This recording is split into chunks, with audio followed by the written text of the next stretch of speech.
वसीला उर्दू टीवी के मोहतरम नाजरीन, प्रोग्राम हमारा शहर हमारे लोग में आपका इस्तकबाल है।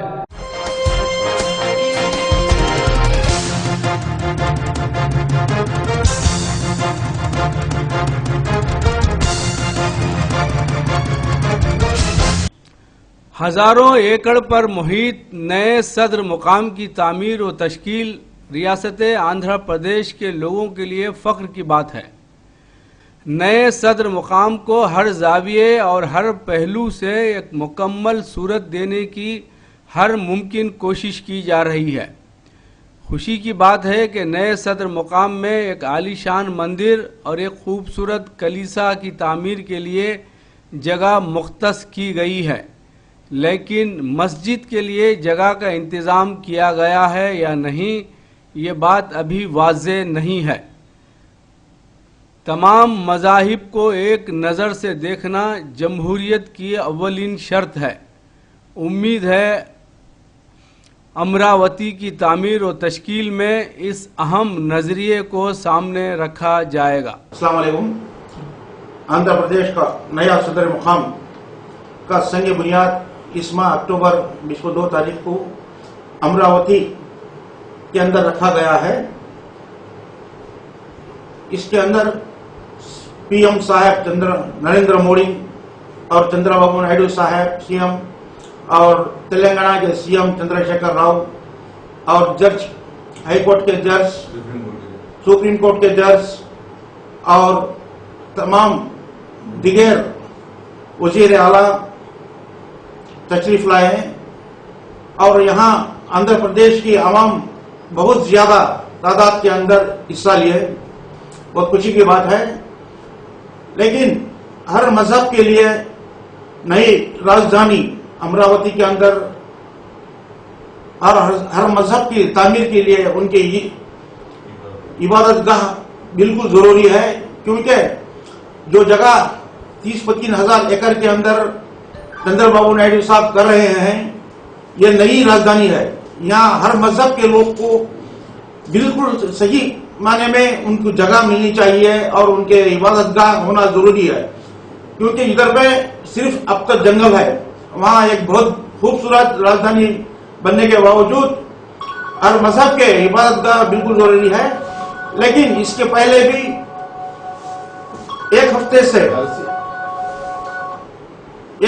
से उर्दू अखबार क्यों ना हो, तेलुगु अखबार क्यों ना हो, अंग्रेजी अखबार क्यों ना हो और इलेक्ट्रॉनिक मीडिया के अंदर हम मुसलमान भाई तमाम मिलकर मस्जिद के लिए चंद्रबाबू नायडू साहब मुसलमानों को नजरअंदाज कर चुके हैं, क्योंकि हमारे लिए वहां एक मस्जिद की तामीर के लिए अब तक ऐलान नहीं किया।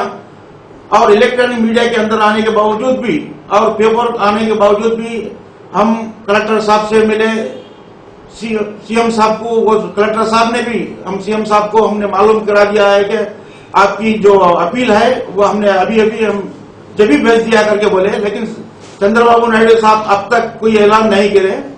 बहुत अफसोस की बात है, क्योंकि आंध्र प्रदेश क्यों ना हो और कौन सा प्रदेश क्यों ना हो, जब तक वहां के अवाम को इंसाफ अगरचे नहीं मिला, वो आंध्र प्रदेश क्यों ना हो, कोई प्रदेश क्यों ना हो, आबादी करने के लिए नामुमकिन है।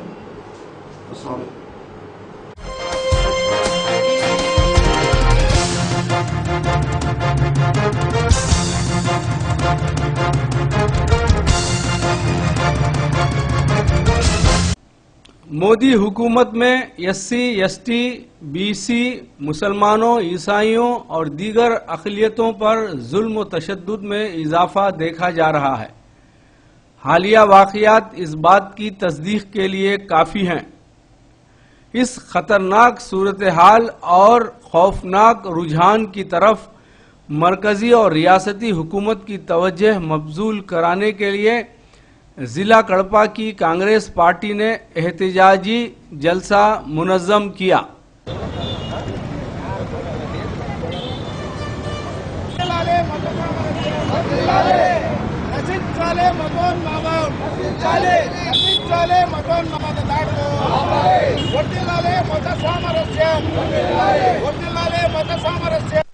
The state government and central government making harassments to the SC, ST, minority, BC wings.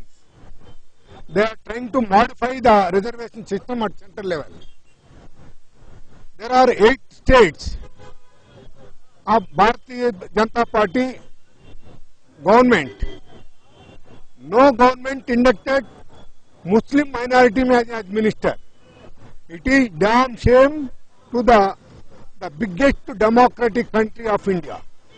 They should induct at least one Muslim minority in their ruling states as well as in the central government.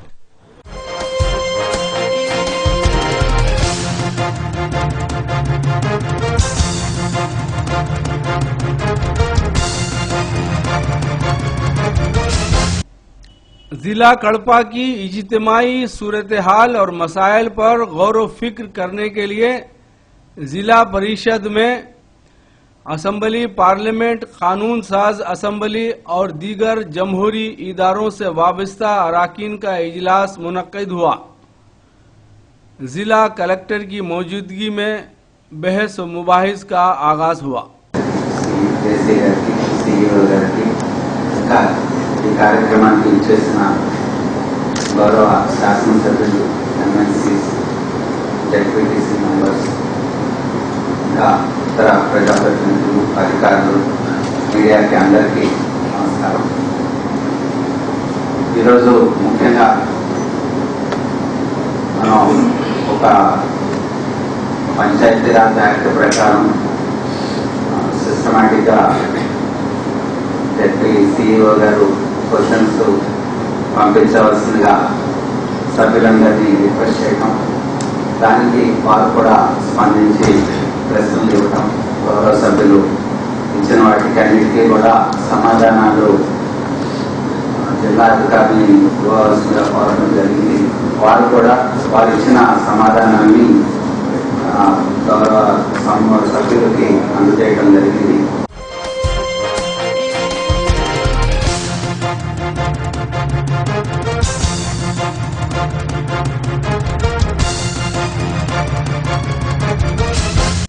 AP municipal workers और employees union के मजदूरों ने काम करने के बावजूद पैसा न मिलने की शिकायत को जिम्मेदारान तक पहुंचाने के लिए एक एहतजाजी धरना मुनज़्ज़म किया। मालूम हुआ है कि कॉरपोरेशन से कॉन्ट्रैक्टर्स के लिए रुक़ूमात जारी कर दी गई हैं, लेकिन कॉन्ट्रैक्टरों ने मजदूरों को अभी तक काम का पैसा अदा नहीं किया है। ఈరోజు ఈ దీక్షల సందర్భంగా AP municipal workers and employees union నగర కమిటీ ఆధ్వర్యంలో ధర్నా చేయబోతున్నాం. అట్లాగే గతంలో మన పోయిన నెల 10వ తేదీ ఇచ్చిన హామీలు కమిషనర్ గారు చర్చలలో పాల్గొన్నప్పుడు హామీలు ఇచ్చినారు. కనీసం మీకు ఖచ్చితంగా 10వ తేదీ లోపల జీతాలు వేస్తామని చెప్పారు. అట్లాగే దాదాపు 15 రోజులు అవుతున్న చెక్కులు తీసుకుని ఇంతవరకు ఎలక్ట్రీషియన్లో పనిచేస్తున్న సిబ్బందికి జీతాలు వేయలేదు. కే బాబు అతన్ని వెంటనే బ్లాక్ లిస్టులో పెట్టాలని ఏపీ మున్సిపల్ వర్కర్స్గా ఎంప్లాయీస్ యూనియన్గా డిమాండ్ చేస్తున్నాం. అట్లాగే ఎలక్ట్రీషియన్లో రమణ పనిచేసే అతన్ని విధుల్లోకి తీసుకోవాలి. అట్లాగే నర్సరీలో పనిచేసే అతన్ని విధుల్లోకి తీసుకోవాలని మేము డిమాండ్ చేస్తున్నాం. ఇవన్నీ జగన్మోహన్ రెడ్డి గారేమో మున్సిపల్ కార్మికులకి అందరికీ మద్దతు అని చెప్తున్నారు. మన నగర మేయర్ గారేమో మున్సిపల్ కార్మికులు అందరికి మద్దతు చెప్తున్నారు. అదే వైసీపీ కార్పొరేటర్లు మాత్రం కొంతమంది 4 కార్పొరేటర్లు ఉండరు. కార్పొరేటర్లు వాళ్ళ సొంత సొసైటీ కాదు, బినామీ అవతారం ఎత్తి కార్మికుల్ని దోచుకుంటున్నారు. అది తక్షణమే నగర మేయర్ గారు జోక్యం చేసుకొని వాళ్ళ మీద చర్యలు తీసుకోవాలని మేము కోరుతున్నాం. అట్లాగే ఇప్పటికే దాదాపు ఈఎస్ఐ పిఎఫ్ దాదాపు కార్మికుల పిల్లలు దాదాపు ఒక 10 మంది దాకా చనిపోవడం జరిగింది. దాన్ని ఆ బాధ్యత అంతా ఈ కార్పొరేషన్ అధికారులే. ఈ కార్పొరేషన్ ఎట్టుందంటే డబ్బులుంటే పని జరుగుతుంది కానీ డబ్బులు లేకుండా పని జరగడం లేని పరిస్థితిలో ఉంది. అరేట్స్ సంబంధించి గతంలో కమిషనర్ గారు ఇచ్చామని చెప్పారు, ఈసారి ఇస్తామని చెప్పారు. ఏం జరిగిందో ఏమో కానీ జీవో తెచ్చినా కానీ ఇంతవరకు జీవో లేదు. పొద్దుటూరులో ఇచ్చారు, జమ్మలమడుగులో ఇచ్చారు, మొత్తం అన్ని డిపార్ట్మెంట్లకు సంబంధించి ఇచ్చినారు. కానీ ఈ అధికారులు డబ్బులకి ఆలోచిస్తాను కానీ కార్మిక సమస్యలు పరిష్కరించలేదు. ఈ ఉద్యమాన్ని ఇంకా ఉధృతం చేస్తానని AP municipal workers and K Babu YCP corporator. ఇంకొక అతను వచ్చి చిన్నబాబు, బందిల్ రమణ సంబంధించి వాళ్ళందరూ ఉన్నారు. అందుకే దాంట్లో బాగానే మేము ఈ దీక్షలు చేస్తున్నాం. తక్షణమే ఈ సమస్యలు పరిష్కరించాలని AP municipal workers and employees union demand చేస్తున్నాం. నా పేరు సుంకర రవి, నగర ప్రధాన కార్యదర్శి.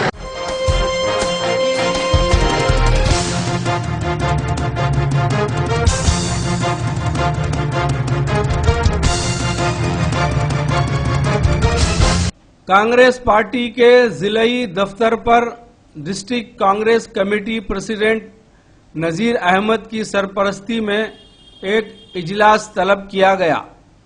इजलास में रियासत के लिए खुसूसी दर्जा और खुसूसी मराहत हासिल करने के मुख्तलिफ पहलुओं पर गुफ्तगू की गई।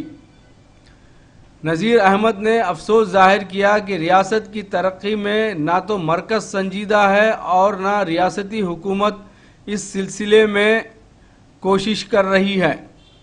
महज नए दारुल हुकूमत की तामीर और तश्कील के लिए मिट्टी और पानी जमा कर लेने से रियासत के मसाइल हल नहीं होंगे। कांग्रेस हुकूमत ने 5 लाख करोड़ के पैकेजेस आंध्र प्रदेश को पार्लियामेंट में रख के पास किए और उसके साथ साथ पोलवरम प्रोजेक्ट और कड़पे को स्टील फैक्ट्री, रायलसीमा उत्तरांध्र को स्पेशल पैकेजेस, दुगराजपट्टनम में शिपयार्ड, ये railway zone, special railway zone, ये सब कुछ देते हुए स्पेशल स्टेटस भी अनाउंस की यूपीए गवर्नमेंट। जबकि प्रधानमंत्री श्री मनमोहन सिंह साहब राज्यसभा में आंध्र प्रदेश को 5 साल स्पेशल स्टेटस देना जरूरी है बोल के बात करने के बाद जब अपोजिशन लीडर श्री वेंकैया नायडू, सुषमा स्वराज जी, अरुण जेटली जी, ये सब उस दिन 5 साल नहीं 10 साल आंध्र प्रदेश को स्पेशल स्टेटस देना बहुत जरूरी है बोल के उस दिन बात की। लेकिन हुकूमत बदलने के बाद सेंट्रल में बीजेपी हुकूमत, एनडीए हुकूमत आने के बाद में ये प्रधानमंत्री और वेंकैया नायडू, सुषमा स्वराज सब लोग बात से मुकर गए। बहुत दर्द होता है। ये लोग इलेक्शन के पहले एक बात, इलेक्शन के बाद एक बात कर रहे हैं। पिछले हफ्ते नरेंद्र मोदी जी अमरावती कैपिटल के शंकुस्थापना का है, फाउंडेशन स्टोन रखने के लिए है। तो बहुत आंध्र प्रदेश के बहुत से लोग उम्मीद रखे थे प्रधानमंत्री जी स्पेशल स्टेटस के बारे में या स्टील फैक्ट्री के बारे में या प्रोजेक्ट के बारे में कुछ न कुछ अनाउंस करने वाले हैं बोल के बहुत उम्मीद रखे थे। लेकिन मोदी जी साथ में पार्लियामेंट की थोड़ी मट्टी और यमुना का पानी लाके यहाँ आंध्र प्रदेश के लोगों के मुंह में मट्टी डाल दी है और पानी जितने भी इनकी आस थी आस के ऊपर पानी फेर दिया। बहुत दुख हो रहा है कि प्रधानमंत्री बात पे नहीं ठहर सके, इसका बहुत अफसोस है। हम लोग भी ये चाहते हैं कांग्रेस पार्टी की तरफ से पूरे स्टेट में हर एक मंडल से थोड़ी मिट्टी निकाल के प्राइम मिनिस्टर साहब को भेजना बोल के हम लोग कोशिश कर रहे हैं। हम लोग ये भी लिख रहे हैं उस दिन मिट्टी के साथ या खत भी हम लोग लिखेंगे, उसमें यह लिखेंगे कि आंध्र प्रदेश की मिट्टी क्या चाहती है। आंध्र प्रदेश की मिट्टी ये चाहती है आंध्र प्रदेश के डेवलपमेंट के लिए, आंध्र प्रदेश के तरक्की के लिए स्पेशल स्टेटस और स्पेशल पैकेज होना बहुत ज़रूरी है। ये यहाँ की मिट्टी चाहती है, यहाँ के लोग चाहते हैं।